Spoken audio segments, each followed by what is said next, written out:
I swear I didn't mean for it to go that far. I didn't wake up one day and think, today I'm going to fall for my father. God, no. It just happened. After Mom passed, we started spending more time together. At first, it was just little things. Dinner on the couch, movie nights, talking about our day. But somewhere in between, comforting each other and trying to survive the silence she left behind, something shifted. I started seeing him differently, like he wasn't just my dad anymore. He was a man, a kind, strong, hurting man, and he was the only one who never broke my heart. The night it happened, I still remember everything. The movie, the way he touched my back when I started crying, the way his lips found my forehead and didn't stop there. And before I knew it, I crossed a line I can never uncross. If you want to know where it all happened, how we went from comfort to something we can never speak about, just listen till the end. I'll tell you exactly how it happened, the night we crossed the line, when everything changed. And please, if today is your first time on our channel, kindly subscribe and press the notification bell so you don't miss any of our daily uploads. And for our regular listeners, we appreciate you so much. Thank you for always being here. Now, let's get into the full story. My name is Patricia. I'm 24. And if I'm being real, I don't even know how to begin this story. I've deleted this recording 3 times already because, even now, I can't believe I'm about to admit what I'm about to say. I'm not some girl chasing attention. I'm just a woman who's been through a lot, too much. And after what happened, I'm not the same person anymore. I've been heartbroken 3 times. Not the kind of heartbreak where you cry for a night and move on. I mean the kind where you start to question your worth, where you stare at your phone for hours, hoping the person who promised to love you forever will just text back. The last one broke something in me. He cheated, lied, ghosted me for 2 months, then popped up engaged like I never mattered. After that, I told myself I was done. No more men, no more chances. If I ever needed someone to talk to, I'd talk to my dad. He's always been there, always kind, always calm, my safe place, the only man who never let me down. My dad, he lost the love of his life. My mom passed away 8 months ago, cancer. And since then, he hasn't been the same. I watched the strongest man I know fall apart in the quietest ways. I became his rock. He became mine. We cooked together, cleaned together, sat in silence together. The kind of silence that only 2 broken people can understand. And somewhere in that silence, something started changing. I didn't notice it at first, but it was in the way I lingered too long when he hugged me, the way I looked for his approval, the way I'd smile when he called me beautiful, even when I hadn't showered or done my hair in days. I started to crave him, not just as a father, but as a man. And it scared me. But I pushed those thoughts down because that's what you do, right? You bury the feelings you're not supposed to feel. You keep smiling. You pretend everything's okay. But one night we were watching this movie one my mom used to love, and I started crying. I leaned into him, and he held me tighter than he ever had before. And when I looked up at him, his eyes were already looking at me, not like a daughter, but like a woman. That was the beginning. That was the moment I knew something had already shifted between us. And the worst part is, I didn't want to stop it. When my mom passed, the house changed. I don't even mean the furniture or the decorations. I mean the feeling, the warmth, the scent, the laughter. It all disappeared. She died on a quiet Tuesday morning in the hospital. I still remember the exact way my dad whispered, "It's okay, baby. You can let go." And I watched my mother, my best friend, breathe her last, wrapped in his arms. That image stayed with me. Still does. After the funeral, people came and went. Church ladies brought food we didn't eat. Family members patted our backs with empty words like, "Stay strong," and "She's in a better place." But when the last car drove off and the house was quiet again, that's when the real grieving started. I moved back in with Dad just a few days after. I didn't even think twice about it. He looked so lost, like a man who couldn't remember how to function without her. I couldn't leave him like that. The first few weeks were the hardest. He barely spoke. Most days, he just sat by the window, staring at the street like he was waiting for someone who was never coming. He stopped shaving, stopped cooking, stopped turning the lights on unless I reminded him. I tried to keep things together. I'd cook breakfast, even when neither of us felt like eating. I'd clean the kitchen, organize mail, keep the television on just so the silence wouldn't swallow us whole. But nights were the worst. I'd hear him crying through the wall. Not loudly, not like the sobbing you see in movies. No, this was different, quiet, broken, the kind of crying a man does when he's trying to hold it all in but can't anymore. And I just lay there in my room, hugging my pillow, feeling every tear he refused to let fall during the day. One night, I couldn't take it anymore. I got out of bed and walked down the hallway, barefoot. I didn't knock. I just opened the door and walked in. He was sitting on the edge of the bed, shirtless, holding a picture of Mom in his hands. His back was hunched, his eyes red. And for the first time since she passed, he looked old, tired, human. I didn't say a word. I just walked over and wrapped my arms around him from behind.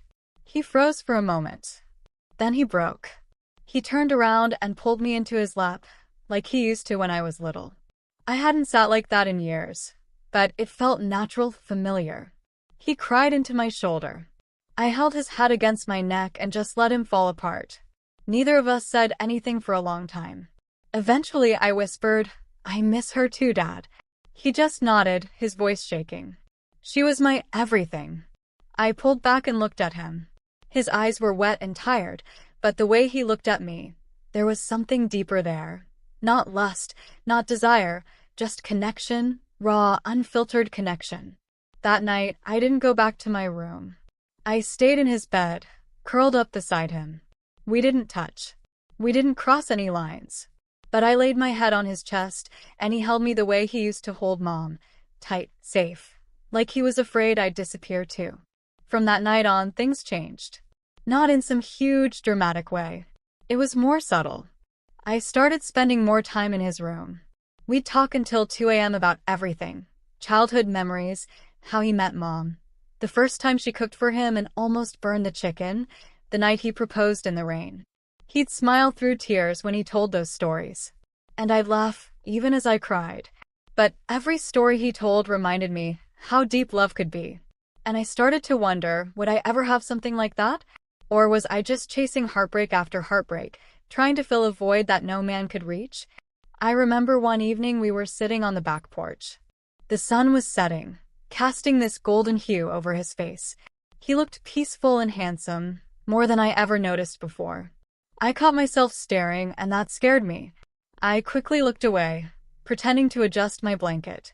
But deep down, I knew something inside me had already started to shift, and I didn't know how to stop it. It happened on a Saturday night.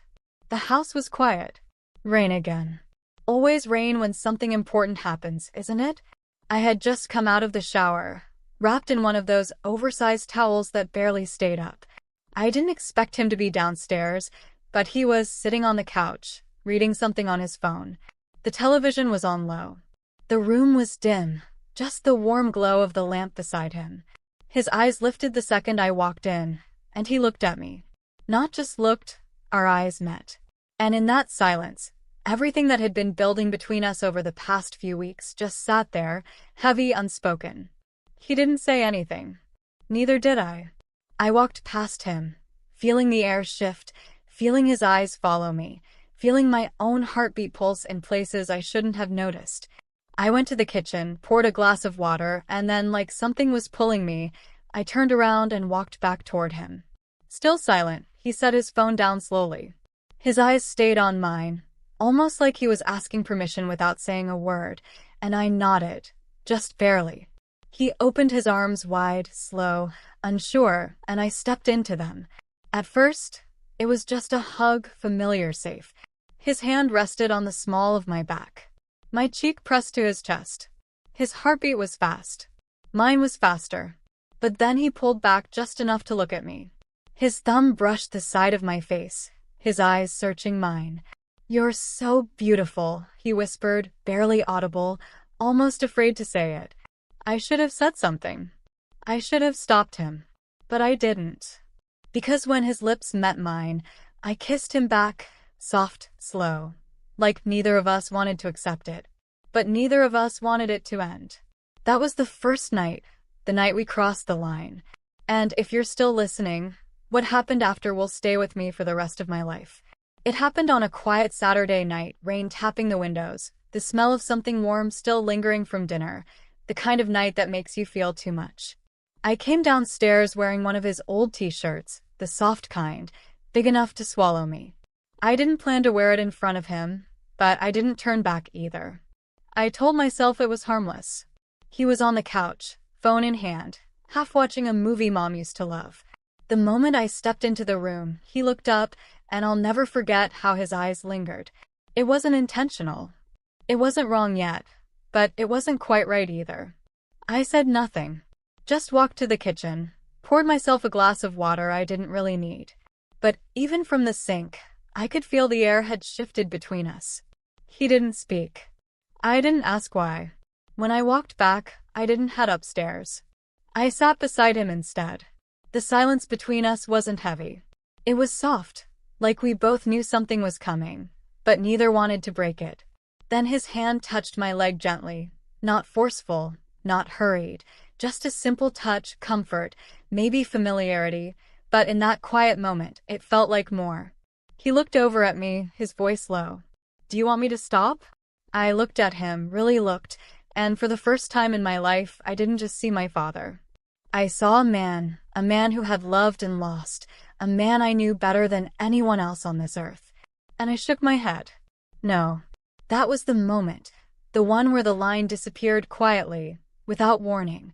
We leaned in at the same time. No words, no plans, just two people giving in to something that had been building in silence for weeks. We kissed softly at first, long enough to feel it, short enough to second-guess it. But once it started, it was like everything unspoken rushed in all at once. Grief, loneliness, the desperate need to be close to someone who truly knew your heart. We didn't say a thing, not while it happened, not immediately after. We just sat there, side by side, our heads resting on each other, breathing the same air. And that night I stayed there, not out of impulse, but because it felt like the only place in the world where I didn't feel broken. I know what you're thinking. And yes, we crossed a line, not just emotionally, but physically, intimately, in the quietest, most confusing way imaginable. It didn't feel wild or reckless. It felt heavy, honest, like two people trying to find something that made sense in a world that had fallen apart. I still hear his voice from that night. "I'm sorry," he whispered, and I said it back. But we didn't let go. And that's when I knew this wasn't a mistake we could just pretend never happened. This was a shift, a moment that changed everything. I woke up in his bed. For a split second, I forgot where I was, forgot what had happened. But then I rolled over, and he was still there, eyes open, staring at the ceiling like he hadn't slept at all. Neither of us said anything. We just lay there in silence, wrapped in the same sheets, but miles apart in our thoughts. I could feel the tension in the air. Not anger, not shame, just weight, like we were both holding our breath, trying to process what couldn't be undone. He finally spoke. "You hungry?" I nodded a little. We got dressed separately, quietly, and met in the kitchen like it was just another morning, but nothing was the same. He poured coffee. I toasted bread. We moved around each other like strangers, careful not to touch, not to look too long. At one point, our hands brushed when I passed him the butter. We both froze, then looked away. It hurt more than I expected. He sat across from me at the table, stirring his cup over and over, even after